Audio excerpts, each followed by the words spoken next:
Hello, my dear students. Once again, I welcome you all on your online platform Success Mantra. So, guys, आज हम लोग continue करने वाले हैं अपने क्लास 12 का chapter number 1 challenges of nation building. ठीक है, उसका फर्स्ट पार्ट हमने कर लिया था। Now we are going to start part second, right. तो चलिए, इससे पहले हमने देखा कि किस तरीके से इंडिया को इंडिपेंडेंस मिली और इंडिपेंडेंस के साथ साथ क्या मिला, इंडिपेंडेंस के साथ साथ मिला पार्टीशन, राइट। अब हम देखते हैं कि ये तो एक बात हो गई पार्टीशन की, मतलब यहाँ से हम देख रहे हैं कि इंडिया एंड पाकिस्तान, ठीक है, ये दो आपके नेशन यहाँ पर बन गए। अब आगे आने वाले टाइम में इंडिया के साथ क्या क्या चैलेंजेस होने वाले हैं, इन पर हम डिस्कस करेंगे, राइट। तो चलिए स्टार्ट करते हैं अपना इस chapter challenges of nation building को। Okay, so the topic is integration of princely states. ठीक है, जहां से आज हमें स्टार्ट करना है, यानी कि रजवाड़ों का विलय। प्रिंसली स्टेट्स का मतलब क्या होता है, रजवाड़े। ठीक है, अब सर रजवाड़े क्या होते हैं, प्रिंसली स्टेट्स क्या होते हैं।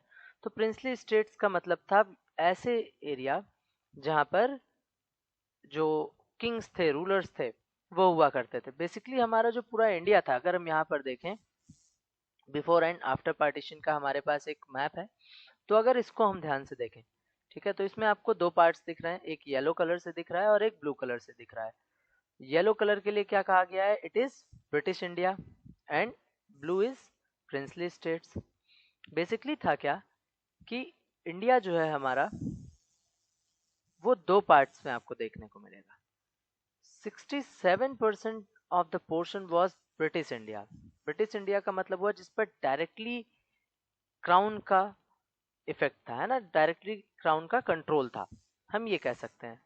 और जो 33% इंडिया का पार्ट था, दैट वाज प्रिंसली स्टेट्स, यानी कि रजवाड़े थे जिनको जीता था ब्रिटेन ने, लेकिन उन पर रूल करने के लिए दे दिया था कि जो रूलर्स है वो अंडर द ब्रिटिश क्राउन वहां पर रूल कर सकते हैं। ओके, तो ऐसे आपको प्रिंसली स्टेट्स यहाँ पर देखने को मिलते हैं।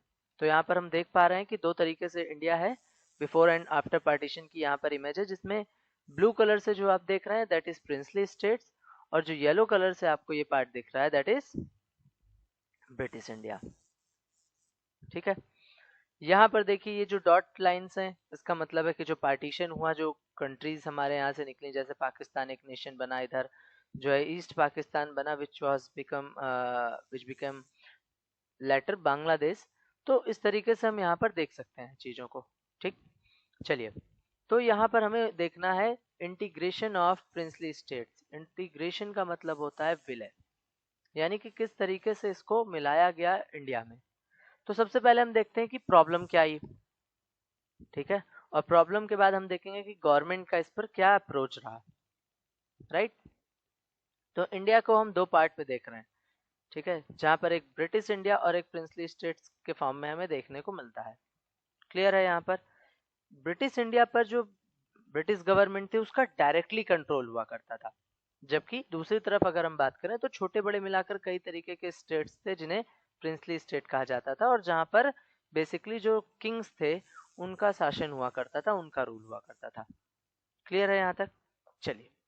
तो ऐसे जो किंग्स थे जो प्रिंसली स्टेट्स पर रूल कर रहे थे, वो बेसिकली किंग्स तो थे, लेकिन उनके ऊपर जो मेन पावर हुआ करती थी वो ब्रिटिश क्राउन की ही थी।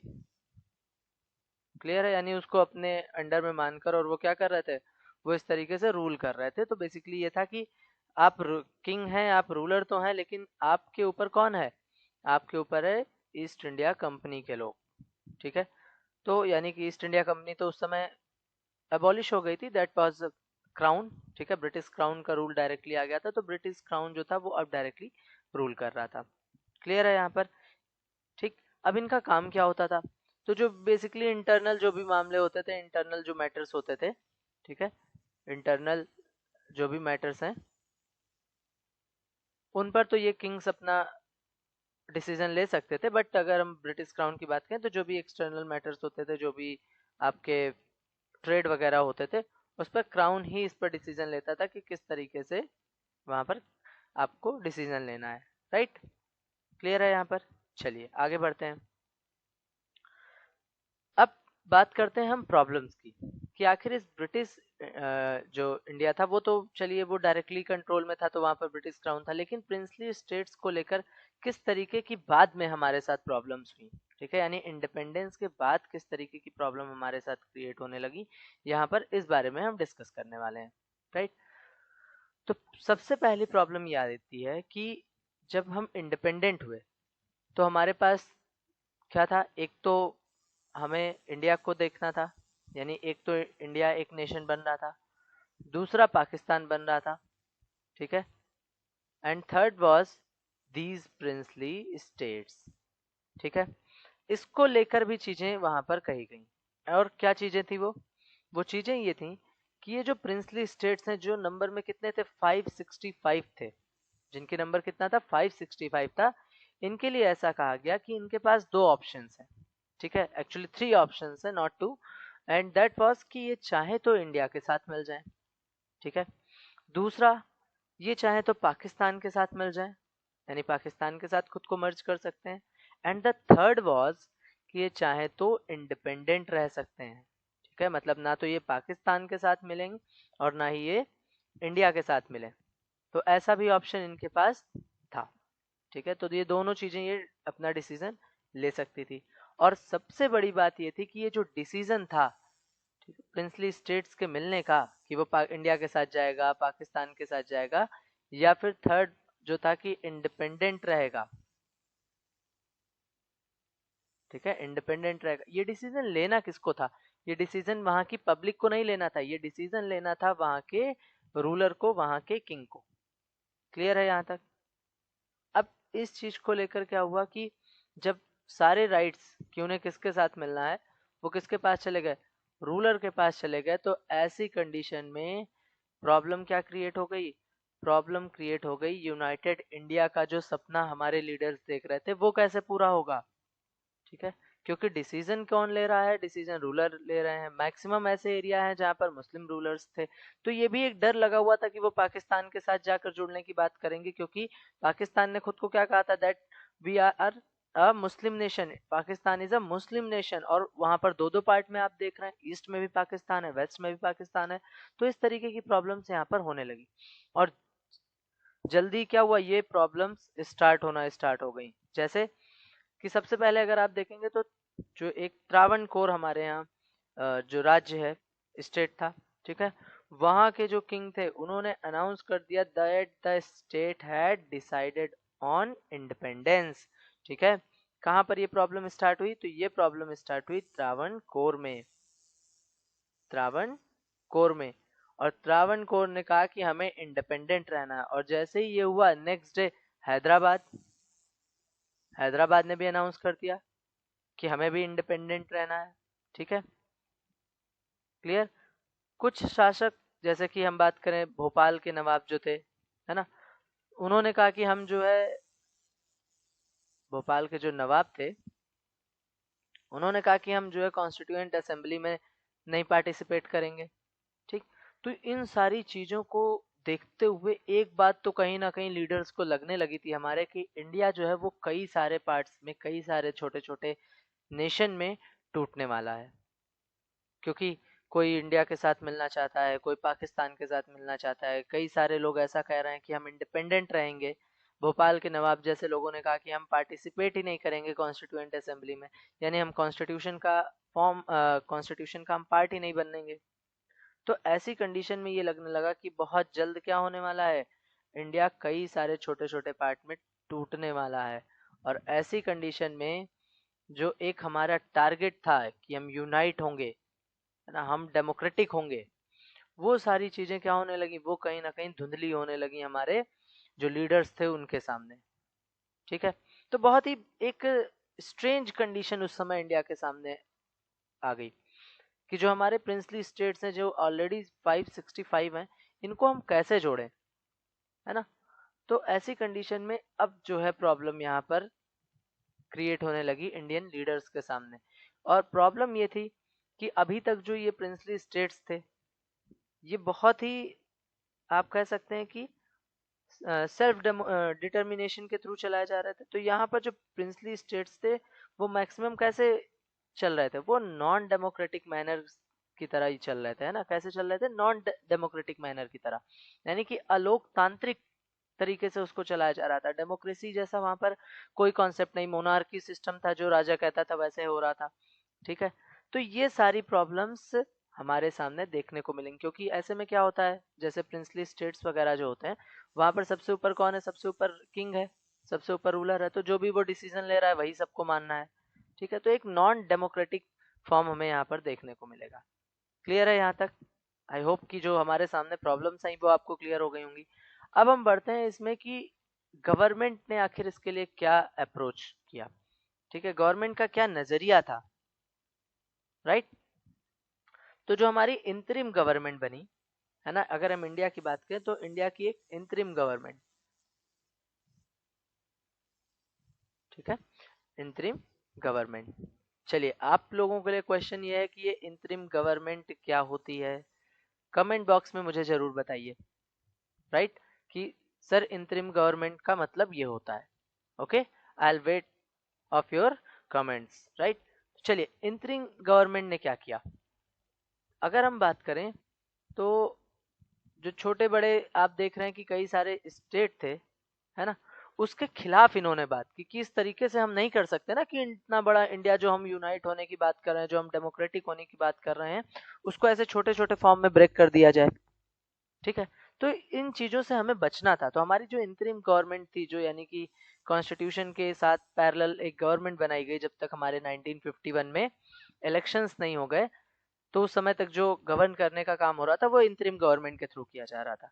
तो ऐसी कंडीशन में इंतरिम गवर्नमेंट ने इसका विरोध किया पूरी तरीके से, इसको क्रिटिसाइज किया पूरी तरीके से, कि इस तरीके से हम अपने देश का बंटवारा नहीं कर सकते हैं छोटे छोटे पार्ट्स में, ठीक।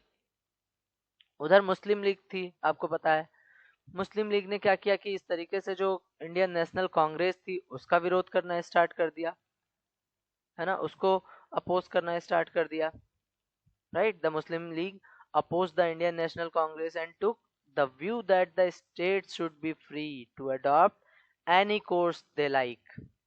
उन्होंने कहा कि स्टेट के पास ये फ्रीडम होनी चाहिए, उनको मतलब फ्री छोड़ देना चाहिए कि वो इंडिया के साथ मिले, वो पाकिस्तान के साथ मिले, या वो इंडिपेंडेंट रहे, ये उसके ऊपर डिपेंड करेगा। तो इस तरीके की बात उधर मुस्लिम लीग कर रही थी।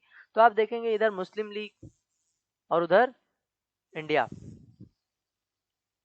यानी कि इंडियन नेशनल कांग्रेस, राइट, ये दोनों क्या हुए, ये दोनों एक दूसरे के सामने आ गए, है ना, और एक दूसरे का विरोध करने लगे, ठीक है। तो ये चीजें हमें यहाँ पर देखने को मिलेंगी, यानी कि हमारी जो नेशनल कांग्रेस थी, इंडियन नेशनल कांग्रेस, वो नहीं चाहती थी कि इस तरीके से हम इंडिपेंडेंट छोड़ दें, क्योंकि हमने एक ड्रीम देखा है नेशन को लेकर, हमने एक सपना देखा, हमारे जो लीडर्स थे, कि हम एक यूनाइट कंट्री बनेंगे, हम एक डेमोक्रेटिक कंट्री बनेंगे, ठीक है। तो हमारे सामने क्वेश्चन है ना कि हम कैसे किस तरीके से इंडिया में सबको मर्ज करें, ठीक है, स्पेशली जो प्रिंसली स्टेट्स थे छोटे छोटे। बट मुस्लिम लीग ने कहा कि उन्हें छोड़ दिया जाए, और मुस्लिम लीग का ये स्टेप इसलिए था कि जो नॉर्थ इंडिया था वो मैक्सिमम मुस्लिम पार्ट में वहाँ के रूलर्स थे, मैक्सिमम पार्ट में मुस्लिम रूलर्स हुआ करते थे, तो उन्हें ऐसा विश्वास था कि ये हमारे साथ ही जुड़ेंगे, पाकिस्तान के साथ ही जुड़ेंगे, ईस्ट वाले ईस्ट पाकिस्तान के साथ जुड़ जाएंगे और वेस्ट में वेस्ट पाकिस्तान के साथ जुड़ जाएंगे, ठीक है। तो ये एक प्रॉब्लम हमारे सामने आई। तो ऐसी कंडीशन में आप देखेंगे कि जो पटेल जी थे, सरदार वल्लभ भाई पटेल, इन्होंने वहां पर एक बहुत ही क्रूशियल रोल प्ले किया इन सभी प्रिंसली स्टेट्स को इंडिया में मिलाने का, ठीक है। एंड आपको पता है कि ये हमारे क्या रहे हैं, ये हमारे डिप्टी प्राइम मिनिस्टर रहे हैं और साथ ही साथ होम मिनिस्टर भी रहे हैं, ठीक है, deputy prime minister and home minister, Sardar Vallabhbhai Patel जी। तो इन्होंने एक बहुत ही क्रूशियल रोल प्ले किया इसको करने के लिए, यानी कि प्रिंसली स्टेट्स को इंडिया में मिलाने के लिए, इंडिया के साथ जोड़ने के लिए, राइट। आगे बढ़ते हैं हम लोग, आगे समझते हैं कि आखिर क्या हुआ। तो आज जैसे हमें लगता है कि ये बहुत ही काम बहुत आसानी से हो गया होगा, कि सभी जो है आसानी से मान गए होंगे, पटेल जी गए होंगे, उन्होंने कहा होगा कि आप जुड़ जाइए, तो उन्होंने कहा ठीक है हम इंडिया के साथ जुड़ जाते हैं। इतना आसान ये नहीं था, it was so difficult to do, right. तो यहाँ पर जरूरी ये था कि बहुत ही चतुराई से, बहुत ही रीजनेबल तरीके से उनको समझाया जाए और उनको बताया जाए कि आपको इंडिया में क्यों जुड़ना है। तो इसलिए इस पर हम देखते हैं कि पटेल जी ने एक बहुत ही बड़ा रोल प्ले किया, एक बहुत बड़ी भूमिका यहाँ पर निभाई। ठीक है, जैसे अगर हम बात करें तो उड़ीसा को अगर हम देखते हैं, ठीक है, तो उड़ीसा में there was 26 small states, right. अगर हम बात करें किसकी, उड़ीसा की, तो यहाँ पर उस टाइम पर क्या था, 26 छोटे छोटे क्या थे, स्टेट्स थे। ठीक है, अगर हम बात करें छत्तीसगढ़ की आज की, छत्तीसगढ़ में 15 छोटे छोटे प्रिंसली स्टेट्स थे। ठीक है, सौराष्ट्र में 14 एंड 119 छोटे स्टेट्स। तो इस तरीके से हम इन चीजों को देखते हैं कि ये जो आज हम एक स्टेट के फॉर्म में चीजों को देख रहे हैं, ये बहुत ही छोटे छोटे पार्ट्स में क्या हुआ करते थे, डिवाइड हुआ करते थे, है ना। अब अगर हम प्रिंसली स्टेट्स की बात करें, तो प्रिंसली स्टेट्स में मैक्सिमम लोग तो चाहते थे कि हम इंडिया के साथ जुड़ें, क्योंकि उन्हें पता था कि इंडिया क्या होने वाला है, इंडिया एक डेमोक्रेटिक कंट्री होने वाली है और वहां पर लोगों को ये राइट्स मिलेंगे कि वो अपने डिसीजन ले सकते हैं, वो अपने रिप्रेजेंटेटिव इलेक्ट कर सकते हैं, है ना। तो ये चाह रहे थे कि हम यहाँ पर मिले, ठीक। बट इंडियन जो गवर्नमेंट थी वो चाहती थी कि हम थोड़ा सा लिबरल रहें, हम जबरदस्ती ना जोड़े, हम जो है क्या करें, हम कहीं ना कहीं लिबरल भी रहे। जैसे हम जम्मू कश्मीर का मैटर देखते हैं कि वहां पर नेहरू जी ने बहुत स्ट्रिक्ट स्टेप नहीं लिए, कहीं कहीं पर हमने स्ट्रिक्ट स्टेप लिए, जिसमें से आप पढ़ेंगे भी अभी हैदराबाद के बारे में, मणिपुर के बारे में, ठीक है, जूनागढ़ के बारे में, ठीक। तो इन चीजों को भी हम देखेंगे। तो इंडिया यानी कि लिबरल भी रहा कि चलो ठीक है, कहीं कहीं हमने वो चीजें भी दिखाई, हाँ, कहीं कहीं हमने लोगों की मांग भी यहाँ पर मानी, कहीं कहीं पर हमने थोड़ा सा ये चाहा कि लोग जो है सेटिस्फाई हो जाएं। तो ये दो चीजें हमें देखने को मिली। एंड थर्ड वाज कि जो हमें डिवीजन हुआ था, है ना, उस डिवीजन में जो बॉर्डर बनाया गया था, वहां पर बहुत तेजी के साथ क्या हो रही थी, खींचातानी स्टार्ट हो गई थी कि लोग कहाँ जाएंगे, कौन सा पार्टीशन होगा, कौन इंडिया में रहेंगे, कौन पाकिस्तान के साथ जुड़ेंगे। तो ऐसी कंडीशन में हम देखते हैं कि जो टेरिटोरियल बाउंड्री है, वहां पर बहुत ज्यादा इंपॉर्टेंस हो गया कि कैसे हम उसको कंसोलिडेशन कर सकें, उसका कैसे हम उसको कंट्रोल में ला सकें। ठीक है, तो ये एक हमारे सामने चीजें रहे। एंड अगर हम बात करें बिफोर 15 अगस्त 1947, ठीक है, अगर 15 अगस्त which was date of independence 1947, अगर हम इसकी बात करते हैं तो इसके पहले लगभग लगभग जो हमारे यहाँ सभी जो प्रिंसली स्टेट्स थे, जिनके बॉर्डर्स इंडिया के साथ मिलते थे, यानी जो नए इंडिया का जो पार्ट बना पाकिस्तान को अलग करने के बाद उनके साथ मिलते थे, वो सभी क्या हुए, पहले से ही इंडियन में जो हमारा टेरिटरी है उसमें शामिल हो गए, उसके साथ मिल गए, इंडियन यूनियन के साथ आकर मिल गए, है ना।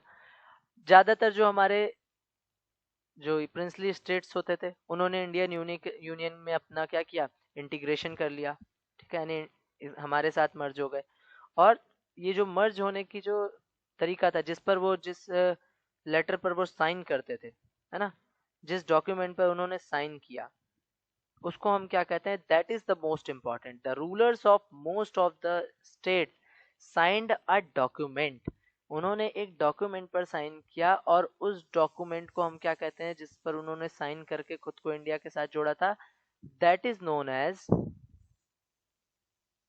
इंस्ट्रूमेंट ऑफ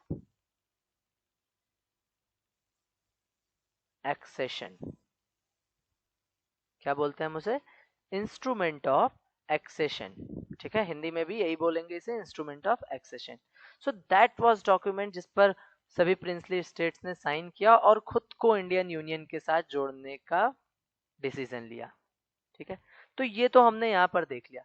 अब यहाँ पर प्रॉब्लम किसके आई, तो मैंने कहा ना, प्रॉब्लम कुछ स्टेट्स के साथ आई थी। एंड उनमें से कौन कौन से स्टेट्स आपको देखने को मिलेंगे, एक तो था जम्मू एंड कश्मीर, दूसरा Hyderabad, and third was Junagadh. Okay, इन तीन स्टेट्स के साथ हमें प्रॉब्लम यहाँ पर देखने को मिलेगी। ठीक है, एक और हम समझ सकते हैं यहाँ पर मणिपुर, है ना, जिसके बारे में हमें इस चैप्टर में डिस्कशन करना है तो मणिपुर भी यहाँ पर एक ऐसा स्टेट था जिसको लेकर थोड़ा सा हमें सफर करना पड़ा। जम्मू कश्मीर के बारे में तो आपको आगे के एक पूरा चैप्टर है जिस पर हम डिस्कस करेंगे, तो उसको हम वहाँ पर डिटेल में यहाँ पर समझेंगे कि किस तरीके से जम्मू कश्मीर को हमने इंडिया के साथ मिलाया है। ठीक, अब आगे बढ़ते हैं और आगे हम देखते हैं कुछ ऐसे स्टेट जिन्हें इंडिया में मिलाने के लिए पटेल जी की और जवाहरलाल नेहरू जी के जो हमारे लीडर्स रहे उनकी बहुत ज़्यादा एक भूमिका रही, बहुत ज़्यादा एक क्रूशियल रोल उन्होंने प्ले किया ऐसी कंडीशन में। तो सबसे पहले हम बात करते हैं हैदराबाद की। यहाँ पर आप देख सकते हैं पिक्चर में, ये हैदराबाद के निजाम हैं जो कि पटेल जी के साथ खड़े हुए हैं और यहाँ पर उन्होंने एक्सेशन पर साइन किया और ये फिर माना कि हम इंडिया के साथ यहाँ पर जुड़ेंगे, राइट। चलिए, तो अब हम समझते हैं कि आखिर हमारे लिए हैदराबाद इतना इम्पोर्टेंस क्यों रखता था। क्योंकि अगर हम बात करें, अगर हम मैप में देखें तो हैदराबाद एक बहुत बड़ा स्टेट हुआ करता था, एक बहुत बड़ी रियासत हुआ करती थी, है ना। और ये चारों तरफ से किससे घिरी हुई थी? ये चारों तरफ से इंडियन जो इंडिया है उससे घिरी हुई थी, है ना। जो हमारे बॉर्डर्स हैं उनसे घिरी हुई थी, क्लियर है। और अगर हम हैदराबाद को समझे तो महाराष्ट्र के कुछ एरिया, राइट, आज का जो महाराष्ट्र है उसके कुछ एरिया इसमें आते थे। कर्नाटका का कुछ पोर्शन, आंध्र प्रदेश का पोर्शन, है ना, और आंध्र प्रदेश का पोर्शन, ये इनके साथ जुड़ा करते थे। तो एक बहुत बड़ी एक प्रिंसली स्टेट हुआ करती थी हैदराबाद, क्लियर।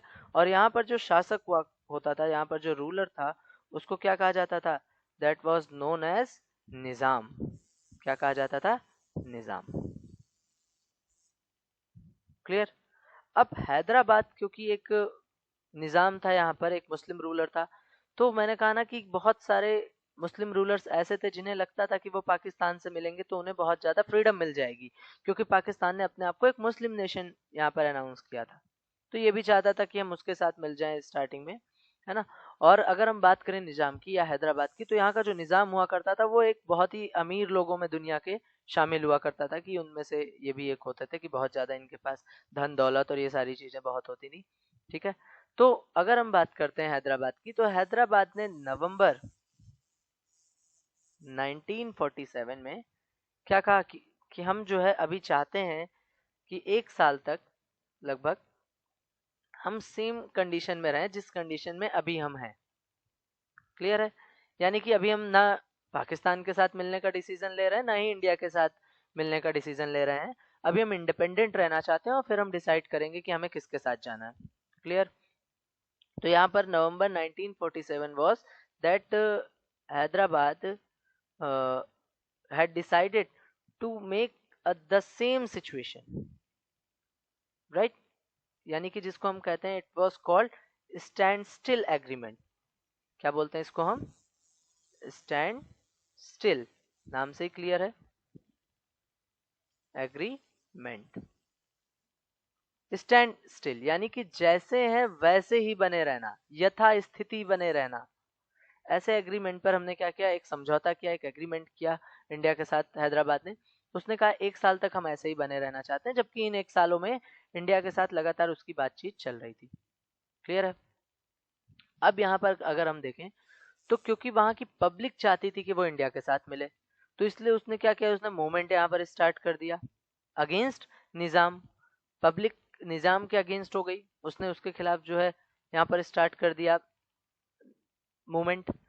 तेलंगाना के जो किसान थे, है ना, वो जो है बहुत ज़्यादा परेशान थे निज़ाम से, और वो भी निज़ाम के खिलाफ खड़े हो गए।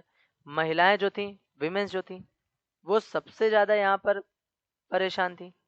तो हम क्या देख रहे हैं कि तेलंगाना में जो यहाँ पर पीजेंट्स हैं, है ना, जो पीजेंट्स हैं, ये सेकंड विमेन, विमेन सबसे ज़्यादा यहाँ पर परेशान हुआ करती थी, वो भी यहाँ मूवमेंट में पार्टिसिपेट करने के लिए आ गई, ठीक है। अगर हम देखें उस टाइम पीरियड पर, तो हैदराबाद क्या हुआ? हैदराबाद एक ऐसा स्टेट बन गया जहाँ पर सिर्फ मूवमेंट दिखाई दे रहे थे, क्लियर है। और इस सिचुएशन में अगर हम देखते हैं तो सब क्या हो गए, यहाँ पर विमेन की बात करें, पीजेंट्स की बात करें, आम पब्लिक की बात करें, सभी निजाम के खिलाफ आ गए। And Hyderabad town was the nerve center of the movement। एकदम खास सेंटर बन गया, जहां पर मूवमेंट ही मूवमेंट दिखाई दे रहे थे। And the communist and the Hyderabad Congress were in the four front of the movement. यानी कि जो कम्युनिस्ट थे और हैदराबाद कांग्रेस थी, वो इस मूवमेंट में सबसे आगे आकर खड़ी हो गई। क्लियर। अब जब इस तरीके का मूवमेंट यहाँ पर देखा निजाम ने, तो उसने क्या किया, उसने अपनी एक पैरामिलिट्री फोर्स बनाई, पैरा मिलिट्री फोर्स। और उस पैरामिलिट्री फोर्स को क्या कहा जाता था, रजाकार्स। क्या कहा जाता था, रजाकार्स कहा जाता था। ये नाम ध्यान रखिएगा आप सभी लोग कि रजाकार कहते थे। और रजाकार जो थे, they were the atrocities and communal nature of Razakars knew no bounds, right? यानी कि आप देखेंगे कि अव्वल दर्जे के सांप्रदायिक लोग, अत्याचारी लोग इस तरीके से थे, है ना। और उन्होंने टारगेट किया स्पेशली नॉन मुस्लिम कम्युनिटी को, right. They murdered, maimed, raped and looted, targeting particularly the non Muslims. रजाकारों ने अपना निशाना किसको बनाया, जो गैर मुस्लिम लोग थे। उन्होंने लूट मार की, हत्या की, कई सारी बलात्कारें की, ठीक है। इस तरीके से एकदम अत्याचारी तरीके से आप देखते हैं कि रजाकार थे। इसके लिए क्या किया यहाँ पर, पटेल जी ने चुपचाप 1948 में बिना नेहरू जी से बताए एक यहाँ पर फोर्स को भेज दिया। और ये फोर्स गई है इंडियन गवर्नमेंट आर्मी की, और तब उसने जाकर इस सिचुएशन को टैकल किया। And in September 1948, Indian Army moved into control the Nizam's force. सितंबर 1948 में आप देखेंगे कि निजाम की फोर्स पर कंट्रोल पाया गया। And after a few days of intermittent fighting, the Nizam surrendered. मतलब रुक रुक कर जो लड़ाई चलती रही कुछ दिनों तक, उसके बाद उन्होंने क्या किया, निजाम ने सरेंडर कर दिया, यानी आत्मसमर्पण कर दिया। और उसके बाद आप देखते हैं कि हैदराबाद ने एक्सेशन पर साइन किए और इंडिया के साथ जुड़ गया। तो ये एक हैदराबाद की स्टोरी थी, राइट। अब आगे बढ़ते हैं हम लोग और समझते हैं कि मणिपुर में क्या हुआ, ठीक है। क्योंकि हमने कहा ना कि मणिपुर को भी हम समझेंगे, ठीक। जूनागढ़ को भी मैं इसी में समझा दूंगा। जूनागढ़ के साथ भी सेम सिचुएशन लगभग आपको मणिपुर जैसी देखने को मिलेगी। अब अगर हम बात करें मणिपुर की, तो मणिपुर में उस समय महाराजा थे, दैट वाज बोधचंद्र सिंह। महाराजा बोधचंद्र सिंह, क्या नाम था, महाराजा बोधचंद्र सिंह, ठीक है, राइट। तो महाराजा बोधचंद्र सिंह ने क्या किया कि भारत सरकार के साथ उन्होंने कहा कि ठीक है, हम साइन तो कर दे रहे हैं, बट हमें आप जो है अश्योर करेंगे that the internal autonomy of Manipur would be maintained. Internal autonomy इन्होंने कहा कि मेंटेन रहेगी, ठीक है। अब इंटरनल ऑटोनॉमी का इनसे क्या मतलब था, मतलब क्यों ये ऐसा चाहते थे कि इंटरनल ऑटोनॉमी बनी रहे। इंटरनल ऑटोनॉमी थी क्या, इंटरनल ऑटोनॉमी का मतलब था कि आपके साथ हम एक्सेशन पर साइन तो कर दे रहे हैं, हम आपके साथ जुड़ तो जा रहे हैं इंडिया में, ठीक है, लेकिन हमारी जो इंटरनल मैटर्स हैं उसमें आप इंटरफेयर नहीं करेंगे, वो जैसे हम चाहेंगे वैसे हम बना कर रखेंगे, ठीक है।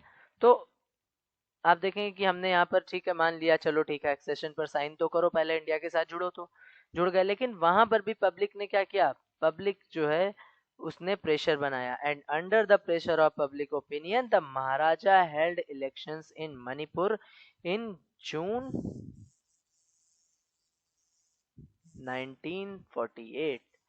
जून 1948 में क्या होगा, महाराजा ने पब्लिक प्रेशर में आकर वहां पर क्या किया, इलेक्शंस कंडक्ट कराए। और जब इलेक्शन उन्होंने कंडक्ट कराए, basically we can say that this was the first state who held the election under the system of universal adult franchise, right. यानी कि सार्वभौमिक वयस्क मताधिकार के थ्रू यहाँ पर पहली बार क्या किया गया, मणिपुर में इलेक्शन करवाया गया। So Manipur was the first state who adopt this method of election, that was universal adult franchise. इस मेथड से उन्होंने पहली बार मणिपुर ने क्या किया, अपने यहाँ इलेक्शन करवाए, राइट। अब यहाँ पर अगर हम मणिपुर की बात करें तो मणिपुर की जो लेजिस्लेटिव असेंबली थी, there were sharp difference over the question of merger of Manipur with India, कि उनके आपस में बहुत ज्यादा मतभेद थे इंडिया में विलय को लेकर, इंडिया के साथ मर्ज को लेकर। मणिपुर की जो कांग्रेस थी वो चाहती थी कि इस प्रिंसली स्टेट को मिला लिया जाए इंडिया के साथ। दूसरी जो राजनीतिक पार्टियां थी, पॉलिटिकल जो पार्टीज थी, वो इसके बिल्कुल खिलाफ थी, ठीक है। तो मणिपुर की जो लेजिस्लेटिव असेंबली थी, ठीक है, जिसको अभी गवर्नमेंट जिसको इलेक्ट किया गया, उसने बिल्कुल उससे मतलब डिस्कशन किए बिना जो इंडियन गवर्नमेंट थी उसने प्रेशर बनाया किस पर, महाराजा बोधचंद पर। और महाराजा बोधचंद पर ये प्रेशर बनाया गया कि आप जो है साइन कर दीजिए एक्सेशन पर। क्लियर। तो यहाँ पर आप देखेंगे कि इसमें भारत को पूरी तरीके से सफलता मिल गई, यानी कि उन्होंने साइन कर दिया। कुछ लोग नाराज भी हुए इससे, है ना, मणिपुर के जो लोग थे वो इससे नाराज भी, उन्होंने नाराजगी दिखाई भी, बट और इसका इफेक्ट आज भी हम देख सकते हैं कि कहीं ना कहीं इसका इफेक्ट आज भी हमें वहां पर देखने को मिलता है, ऐसा कि जैसे हमने जबरदस्ती उन्हें मिला लिया था। बट वो हमारे लिए, देखिए कुछ चीजें ऐसी होती हैं जो बाद में ये नहीं याद रखी जाती कि आपने कैसे स्टेप लिया, है ना। अगर वो स्टेप शायद आज ना लिया गया होता तो मणिपुर खुद से अलग होता या चाइना उसे अपने में मिला लिया होता। चाइना तो ढूंढता ही रहता है कि हम कैसे ऐसे स्टेट मिल जाएं जिन्हें हम इंडिया के खिलाफ कर सके। तो ये सारी चीजें आपको देखने को मिलेंगी, राइट। जूनागढ़ का भी सेम था। जूनागढ़ आप देखेंगे गुजरात में है ना। और अगर इसको हम थोड़ा सा समझें मैप के थ्रू, तो ये जो पोर्शन है इंडिया का, है ना, ये है आपका जूनागढ़। ये था यहाँ पर प्रिंसली स्टेट। यहाँ पर भी जो रूलर था दैट वाज मुस्लिम रूलर। वो चाहता था हम पाकिस्तान के साथ मिल जाएं ताकि हमें ज्यादा से ज्यादा प्रिविलेजेस मिल जाएं, लेकिन यहाँ की पब्लिक ऐसा नहीं चाहती थी। तो यहाँ पर प्लेबिसाइड हुआ, है ना, और प्लेबिसाइड में पब्लिक ने इंडिया के साथ मिलने के पक्ष में वोटिंग की, जिससे कि यहाँ का जो रूलर था वो भाग गया पाकिस्तान और आसानी से जूनागढ़ भी इंडिया का पार्ट हो गया, राइट। चलते हैं नेक्स्ट टॉपिक पर, and next topic is recognisation of states, ठीक है, सॉरी, रीऑर्गेनाइजेशन ऑफ स्टेट। यानी कि फिर से हमने क्या किया, स्टेट्स को, राज्यों को रीऑर्गेनाइज किया, फिर से हमने पुनर्गठन किया, किस तरीके से हमने स्टेट्स बनाए उनको यहाँ पर हम समझेंगे, राइट। तो हमने ये देखा कि किस तरीके से हमने देसी रियासतों को यानी प्रिंसली स्टेट्स को मिलाया, अदर स्टेट्स को यहाँ पर मिलाया, इनको हमने धीरे धीरे यहाँ पर मिलाने की बात की। बट मामला सिर्फ यही नहीं था, है ना। अब हमें ये भी करना था कि जो हमारे स्टेट्स हैं, है ना, उन स्टेट्स के बॉर्डर को हम कैसे डिसाइड करें, कि इन्हें कैसे डिसाइड किया जाए कि कौन सा स्टेट का बॉर्डर कहाँ तक होना है, और उसे कैसे कैसे हम डिवाइड करेंगे। क्यों ऐसा हम करने वाले थे, क्योंकि हमारे सामने एक चैलेंज था कि इंडिया में बहुत ज़्यादा क्या है, कई तरीके की लिंग्विस्टिक डाइवर्सिटी, कल्चरल डाइवर्सिटी, है ना, और भी बहुत तरीके की हम यहाँ पर डाइवर्सिटी देखते हैं। तो इतनी बड़ी डाइवर्सिटी वाले स्टेट को हम कैसे एक साथ यूनाइट कर सकते हैं, क्योंकि हमें क्या करना था, एक यूनाइटेड इंडिया बनाना था, राइट। तो ये चीजें तो हम यहाँ पर देख रहे हैं, क्लियर है। अब यहाँ पर क्या किया जाए कि इन्हें हम यूनाइट भी कर सकें और डिसाइड कर सकें कि हम इस तरीके से एक साथ रह सकते हैं, क्लियर है यहाँ पर। चलिए, तो बेसिकली ये हुआ कि जब हम बात करें एक नेशनल गवर्नमेंट की, तो उसने कहा कि चलिए हम इस तरीके से गवर्नमेंट फॉर्म करेंगे कि वहाँ पर जो हमारा बेस होगा वो क्या होगा, लैंग्वेज होगा। यानी कि लैंग्वेज के बेसिस पर हम क्या करेंगे, इनको यहाँ पर रीऑर्गेनाइज करने की बात यहाँ पर की गई कि हम रीऑर्गेनाइज करेंगे किस तरीके से, उनको लैंग्वेज के बेसिस पर, ठीक। अब 1920 में जो नागपुर सेशन हुआ किसका, कांग्रेस का, है ना। उसके बाद ये कहा गया कि जो हमारी इंडियन नेशनल कांग्रेस थी उसने मान लिया कि ठीक है, अगर हमें रीऑर्गेनाइज करना होगा, जब भी हम रीऑर्गेनाइज करेंगे उसका बेस क्या होगा रीऑर्गेनाइजेशन का, that will be language. Language के बेसिस पर ही हम रीऑर्गेनाइज करेंगे, क्लियर है। अब अगर आगे बढ़ते हैं, हम समझते हैं इसको कि क्या रीऑर्गेनाइजेशन इतनी आसानी से हो गया। तो ऐसा भी नहीं था कि इतनी आसानी से हुआ, क्योंकि जैसे ही यहाँ पर हमें आज़ादी मिली, जैसे ही बंटवारा हुआ, चीजें क्या हुई, चीजें बदलने लगी, कंडीशंस बदलने लगी, है ना। और हमारे लीडर्स को लगने लगा कि अगर लैंग्वेज के बेसिस पर प्रांत बना दिए गए, लैंग्वेज के बेसिस पर स्टेट बना दिए गए तो बहुत ज्यादा प्रॉब्लम्स क्रिएट हो जाएंगी। क्यों ऐसा है ना, यानी कि बहुत ज्यादा क्या होगा, डिसइंटीग्रेशन और डिस्ट्रप्शन यहाँ पर स्टार्ट हो जाएगा। और उनका मानना ये था कि अगर इस तरीके से हम करेंगे तो सब कल को खड़े हो जाएंगे कि अब हम अलग ही नेशन बनाएंगे, सब एक साथ खड़े हो जाएंगे उस लैंग्वेज के बेसिस पे जो इन स्टेट्स को हमने बनाया। दूसरी तरफ सोशियो इकोनॉमिक कंडीशन भी हमारे सामने थी, ठीक है, क्योंकि हम अभी अभी आज़ाद हुए, अभी अभी हमारी जो इकोनॉमिक कंडीशन थी वो बहुत ज़्यादा जो है वो कमज़ोर हो चुकी थी, ठीक।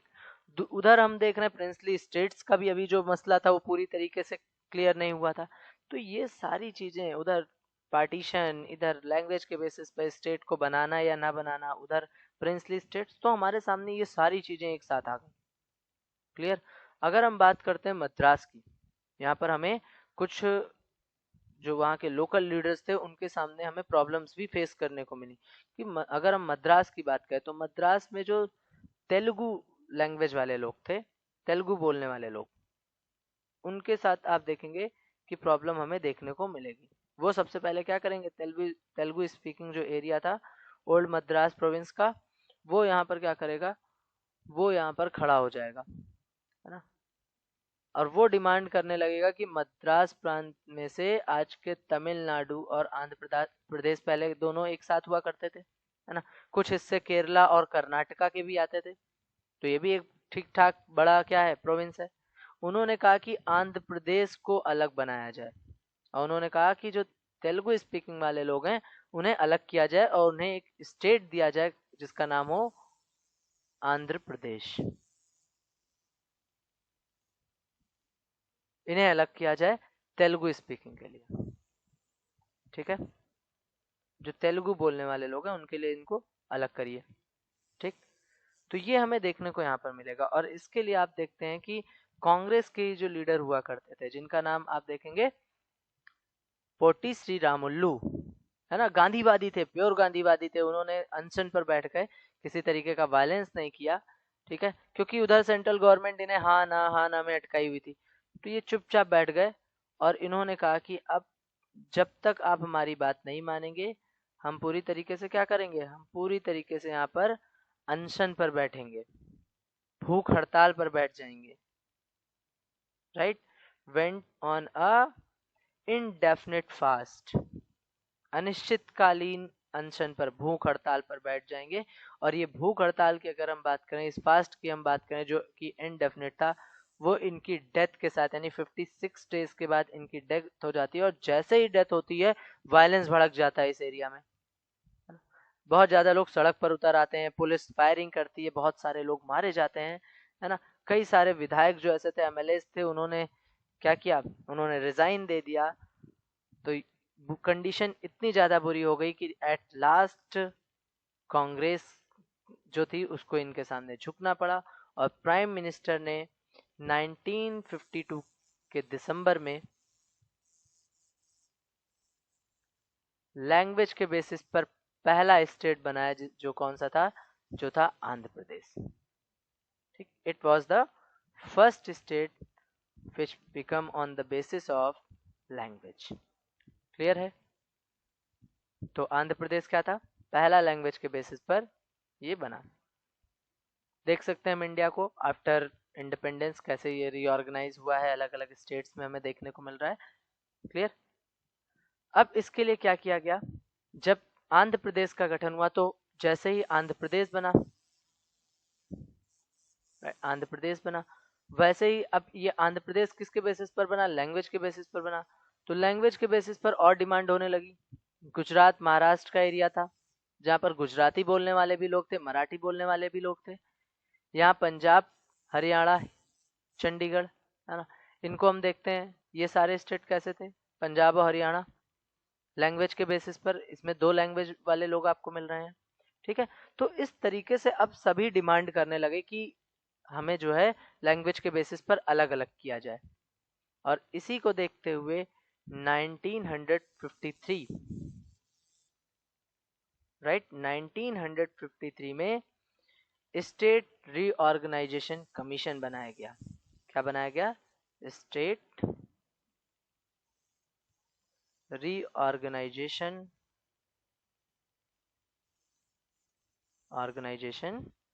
कमीशन। इस स्टेट रीऑर्गेनाइजेशन कमीशन का मतलब था कि अब वो क्या करे, अब वो यहाँ पर स्टेट्स को रीऑर्गेनाइज करे on the basis of language.